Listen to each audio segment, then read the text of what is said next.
বন্ধুরা, আজকে হচ্ছে শুক্রবার, জুম্মাবার। তো আজকে আমি হচ্ছে তোমাদের জন্য একটা ব্লগ ভিডিও তৈরি করেছি। অবশ্যই তোমরা দেখবে পুরা ভিডিও। আসসালামু আলাইকুম, সবাই কেমন আছো? আমার হাজবেন্ডের প্রত্যেক দিনই শুক্রবারে, বিশেষ করে বেশিরভাগই শুক্রবারেও ডিউটি থাকে, তো আজকে সে বাসায় আছে। তো ভাবলাম যে তাকে একটু স্পেশাল খাবার দেওয়া যাক, কারণ সারা মাস চাকরি করে, সপ্তাহে একটু ভালো মন্দ খাবার দিলে ও খুশি হয়। এরকম সব মেয়েদেরই করা উচিত।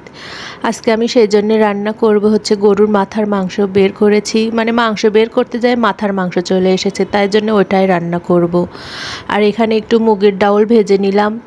মুগের ডাউলটা কলিজা ফেপসে মেটে দিয়ে, এটা হচ্ছে খাসির কলিজা ফেপসে ছিল, এটাই বের করে মুগের ডাউলটা রান্না করে নিলাম।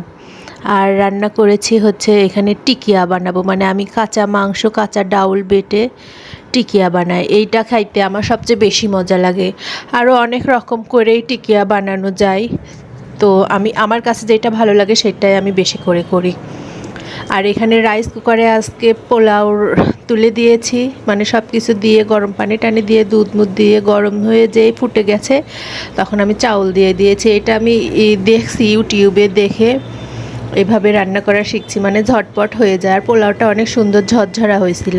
ভালো মন্দ রান্না করে খাওয়ার জন্য এটা ভেবো না তোমরা যে আমি একাই খাই।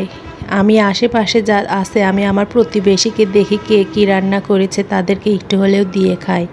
আজকেও সেরকম একজনকে দাওয়াত করেছিলাম, তাকে আমি খাবার দিলাম একবেলা। সে হচ্ছে একাই থাকে, তার মা আর বাচ্চা গ্রামে চলে গেছে, সে একজন গার্মেন্টস কর্মী।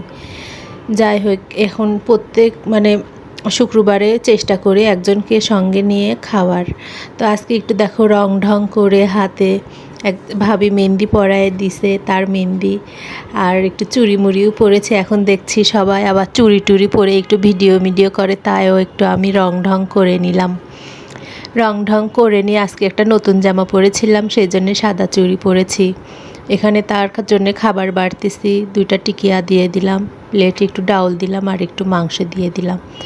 তাকে দিতে গিয়েছিলাম, দেখি যে সেই বাসায় নাই। পরে আবার বললাম যে আসলে যেন আসে। পরে আমরা 2জন খেতে বসেছি।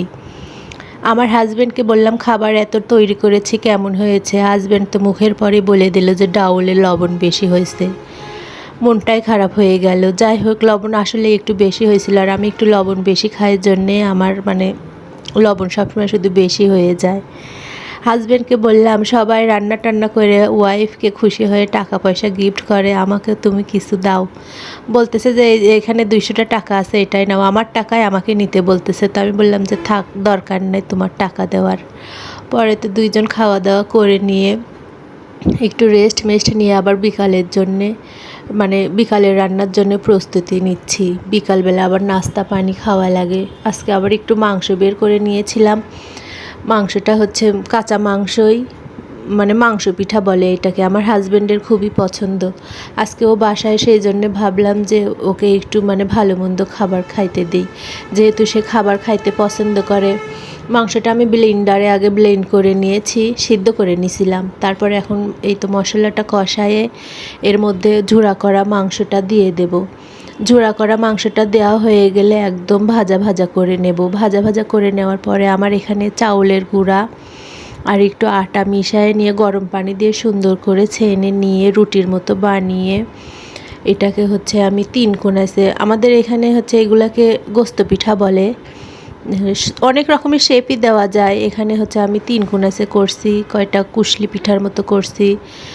যার যেরকম ইচ্ছা সে সেরকম শেপ দিয়ে নিতে পারবে, এটা তাদের নিজেদের ব্যাপার। এখন হাজব্যান্ডকে বললাম যে বিকালবেলার নাস্তা বানাই দিচ্ছি, খাও। সে খাবে না, তো আমার তো বানাইতে দেরি হয়ে গিয়েছে। রাতে একবারে খাবার খাবে, বিকেলের নাস্তা নাকি সে খাবে না, তাই জন্যেই আমি হচ্ছে একবারে ভাইজে নিয়ে একবারে রাতেই দিয়েছি খাবার খাওয়ার সময়। শুক্রবারটা আসলে আমার কেন জানি ঈদ মনে হয়, নিজের কাছে খুবই আনন্দ লাগে। নামাজ কালাম পড়ি, ভালো মন্দ রান্না করি। 2জন একসঙ্গে বাসায় থাকলে ভালো লাগে, তা নাহলে সারাদিন বাসায় একা একা থাকে, একদম ভালো লাগে না। কি আর করবো, আমি এই তো একা মানুষ, আমার আর কেউ নেই। যখন সময় কাটে না, তাই বিভিন্ন ধরনের রান্না করে নিজের আমাকে ব্যস্ত রাখে, নামাজ কালামের মাধ্যমে ব্যস্ত রাখে। বন্ধুরা, আমার ভিডিওগুলো তোমাদের ভালো লাগলে অবশ্যই লাইক কমেন্ট করবে, আমার পাশে থাকবে। আমিও তোমাদের পাশে থাকবো। আমি একজন অ্যাক্টিভ, আমি সবসময় অ্যাক্টিভ থাকি। মোবাইল নিয়েই আমার কাজ, মোবাইল না নিলে আমার কোনো সময় কাটে না।